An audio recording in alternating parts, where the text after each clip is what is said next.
A new, stunning report from Rolling Stone claims organizers behind the January 6th insurrection participated in dozens of meetings with Congress members and former White House officials. The article cites two sources who allege several members of Congress were directly involved in the planning of former President Trump's efforts to overturn the results of the election and the attack on the Capitol. The members of Congress and their teams named in the article include Representatives Louis Gohmert, Madison Cawthorn, and others. And this all comes as the House Select Committee intensifies their investigation into the insurrection. So joining me now to talk more about this and the latest on the investigation is CBS News political contributor Molly Hooper. So glad to have you here because we've got a few bombshells in this Rolling Stone article. As to be expected, denials have been trickling in from those named in the article. What sort of political fallout could be following the allegations in that article? Well, that's the question, Anne-Marie. And as you said, a number of denials have been coming out. Paul Gosar specifically has called the story categorically false and defamatory. Madison Cawthorn saying that these anonymous sources are garbage.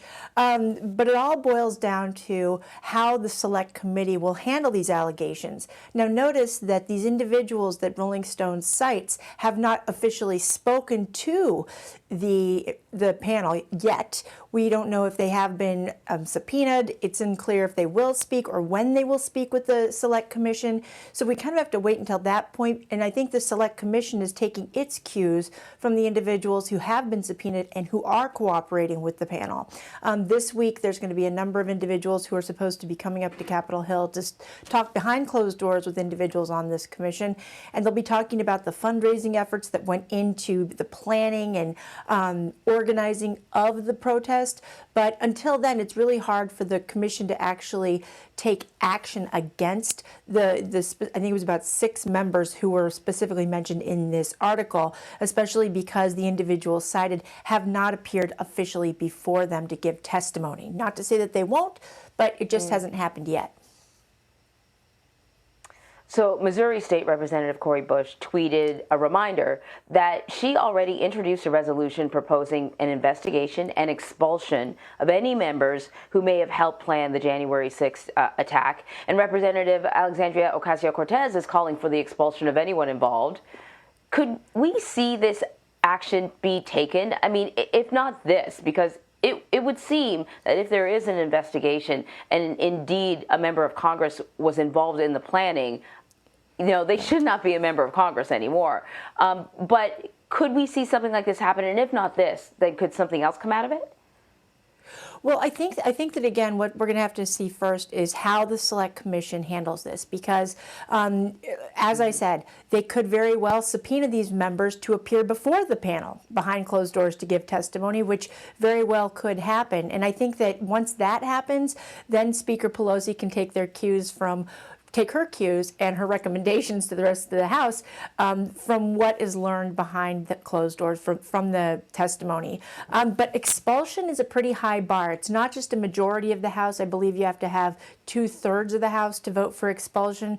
But we could see censure coming down the pike. We could see a number of different possible remedies or punishments. But again, I think that at this point, the commission really needs to get its ducks in a row, because it's one thing to have these accusations come out in Rolling Stones, and they are bombshells.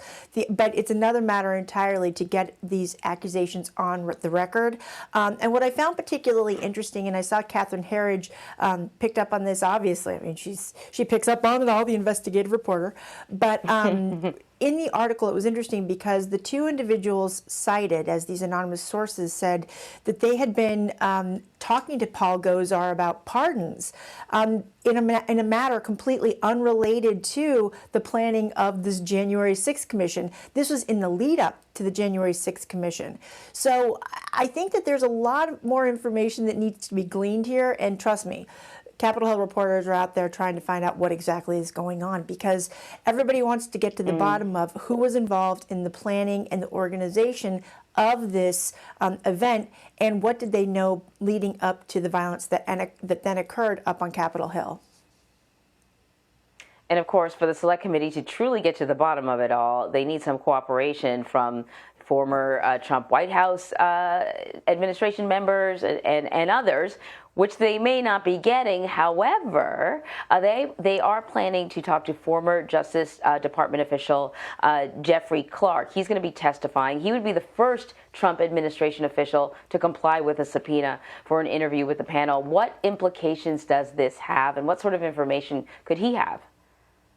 Well, Jeffrey Clark is an individual who, after the election, really backed President Trump's claims of voter fraud, and he is said to have written a letter to state legislatures in Georgia and other states saying that they essentially should delay their certification of the election results and hold a press conference that the department is announcing this big investigation into allegations of voter fraud.